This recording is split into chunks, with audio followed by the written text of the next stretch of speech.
7:45 de la mañana, estamos en Mil Cosas a la Vez hasta las 9 aquí en FMR 107.3 a través del dial, y también lo pueden ver y seguirnos en el canal de YouTube. Vamos a establecer contacto con Nico Artusi, que es periodista, sommelier de café, una de las personas que más sabe de café aquí en la Argentina, por lo menos cuando yo lo escucho hablar. No sé si compartís esto. Sí, sabe mucho de café. Yo soy más del mate, pero igualmente cuando tomo un café lo escucho primero a él. Bueno, vamos a ver si después te termina convenciendo de que el café es mejor que el mate, o quizás no hay que hacer esa antinomia. Bueno, Nicolás Artusi ayer en las redes sociales puso, además del odio contra la diversidad, ¿alguien puede explicar por qué nuestro presidente va a un foro económico a atacar a la comunidad LGBT+?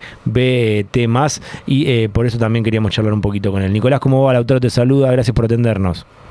Hola amigos, ¿cómo están? Buen día. Sí, evidentemente hay una... Me escucho con un eco, por eso a veces dudo.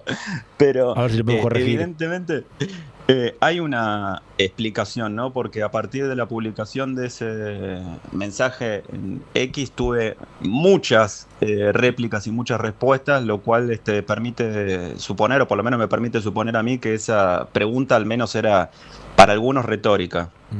¿Qué respuesta tuviste, Nicolás? Bueno, básicamente la respuesta que es propia de esta época de pensamiento dominante, ¿no? Cuando uno, y ustedes también seguramente lo habrán vivido en redes sociales, expresa una posición muy marcada, por lo general la descalificación viene en 3 etapas, por lo menos así yo lo detecté. Primero es la que te dice no entendiste, ¿no? Sí. O sea, te asimila con un imbécil, ¿no? No entendiste lo que quiso decir aquel que te insultó, que denigró tu comunidad o que extendió un discurso de odio. La segunda es, no sos un imbécil, sos un HDP, porque sí entendiste, pero lo estás sacando de contexto, estás haciendo un recorte malintencionado, incisivo, que pretende demostrar que nuestro líder dijo algo que no dijo. Entonces, primero sos un imbécil, después sos un HDP, y la tercera, que es tal vez mi favorita, es la de la acusación de la victimización, ¿no? Entonces, a uno como integrante de una comunidad o de una minoría le dicen las peores monstruosidades posibles, como por ejemplo asemejarlo con una de las aberraciones máximas como es la pedofilia, y cuando uno sale a denunciar que justamente su colectivo es denunciado a partir de una falacia, lo que le dicen es deja de victimizarte, ¿no? Es lo mismo que cuando le dicen a los judíos que dejen de hablar del holocausto, o cuando nos dicen a los argentinos que ya no tenemos que mirar al pasado, que tenemos que superar viejas antinomias, ¿no? Porque dejemos de victimizarnos, porque el pasado quedó confinado en una etapa mítica o mágica, está encerrado y ahora solo tenemos que mirar hacia el futuro. Entonces la invisibilidad, la hijaputez y la victimización son las réplicas, o por lo menos las respuestas que los que expresamos una oposición pública encontramos en las redes sociales luego de transmitir un mensaje. Nicolás, por lo que estás contando, y a mí me ha pasado alguna vez que he hecho alguna nota o he hecho algún comentario, por lo que contás, la gran mayoría de respuestas fueron ataques. No te diría que la gran mayoría, felizmente no, pero sí una porción muy interesante. Y es curioso también que esa porción muy interesante, muy grande en términos de volumen, siempre es de personas anónimas, ¿no? Esta semana justamente se discutió, y es algo que no solamente sucede en la Argentina, sino también en el mundo, la posibilidad de otorgar identidades reales a las cuentas de redes sociales, ¿no? De hecho, se lanzó una pregunta como si fuera una botella al mar esta semana, que dijo: si usted tuviera que poner su nombre y su apellido reales, asociarlos a su cuenta de Twitter, ¿seguiría diciendo las mismas cosas que dice? Y justamente quienes son propagadores de mensajes de odio, ¿qué dijeron? Denunciaron ahí un acto de persecución, de censura y de fascismo.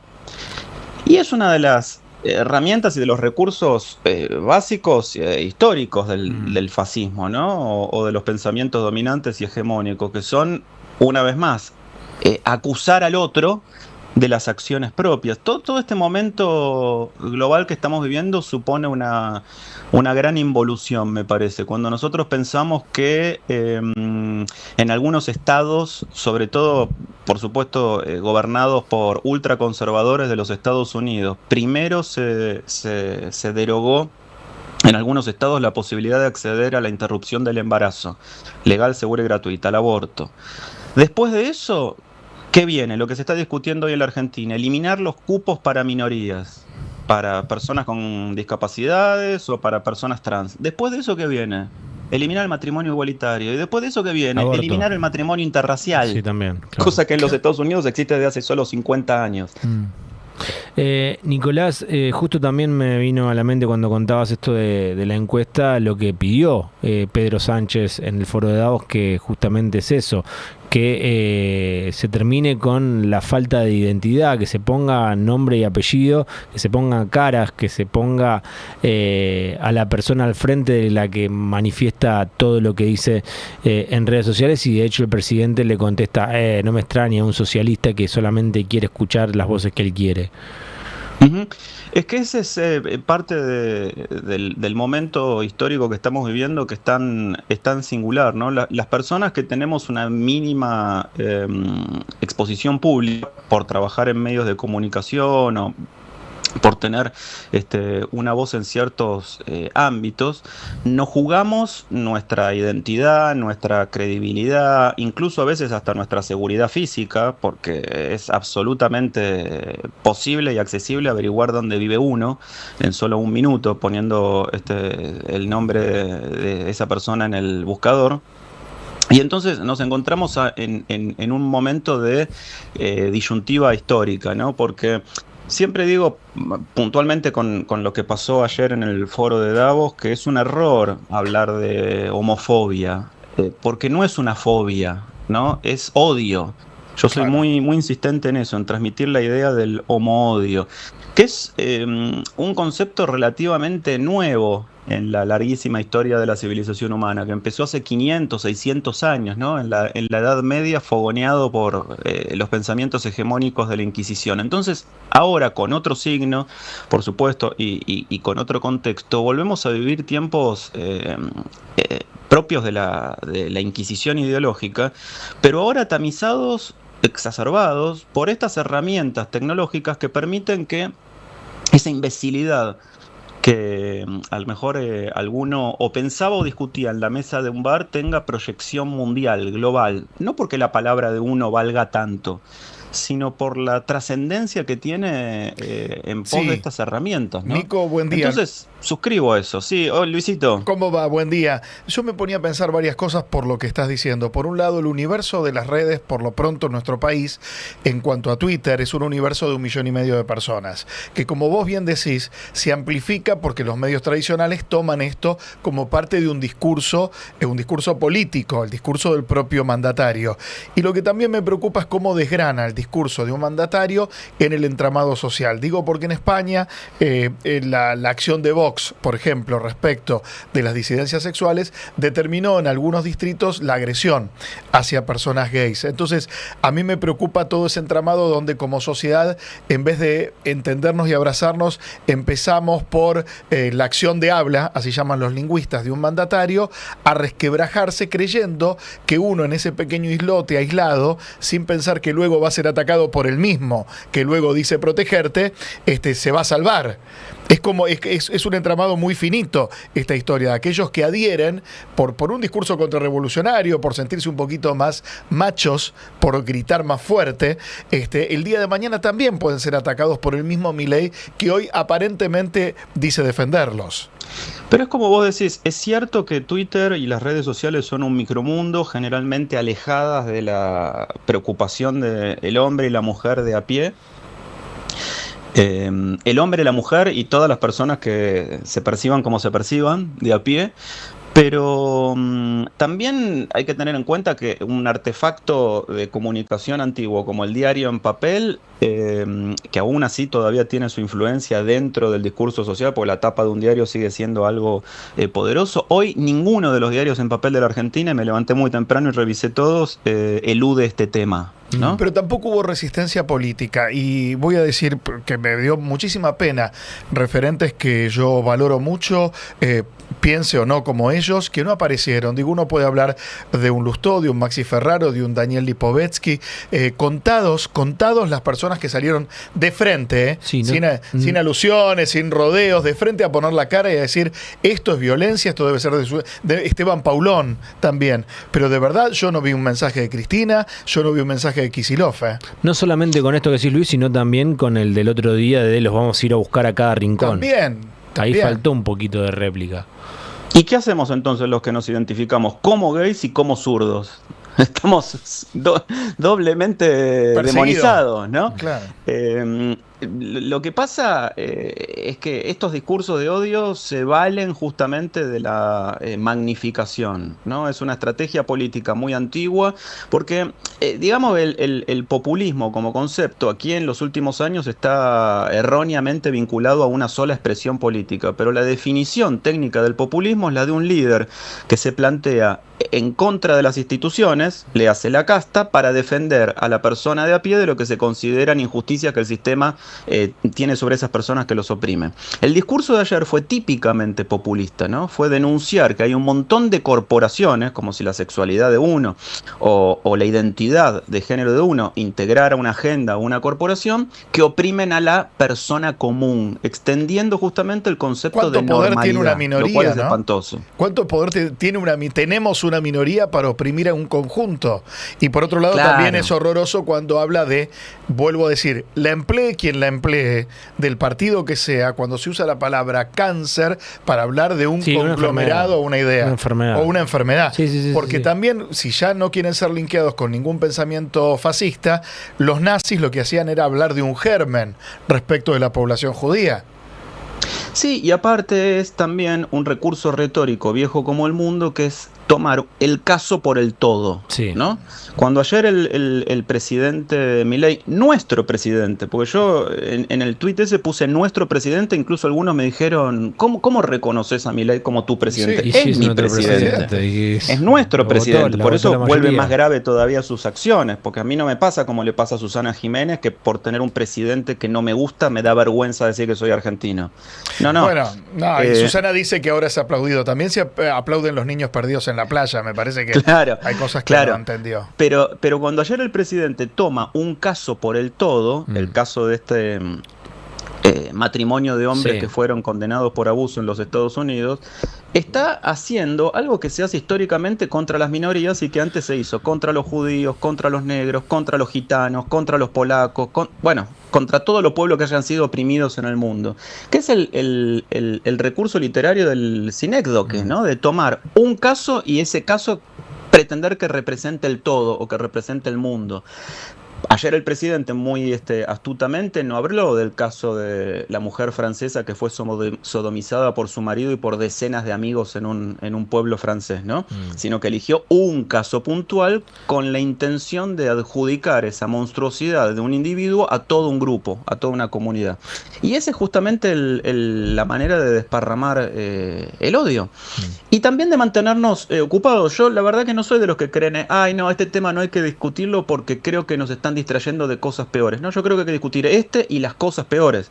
Pero por otro lado es un recurso político muy antiguo, sobre todo de los regímenes que imponen y no digo que este sea un régimen, esta es una sociedad democrática hasta ahora, plenamente, pero digo, sobre todo de los regímenes que tienen una idea de pensamiento dominante o de pensamiento único, es la idea de todo el tiempo forzar a sus seguidores y a sus detractores a elegir defender o denostar a su líder, ¿no? Entonces todo el tiempo se están tirando hacia la sociedad al ritmo de 3 o 4 por semana, discusiones o debates como este para que la gente tome posición. Y evidentemente lo estamos haciendo.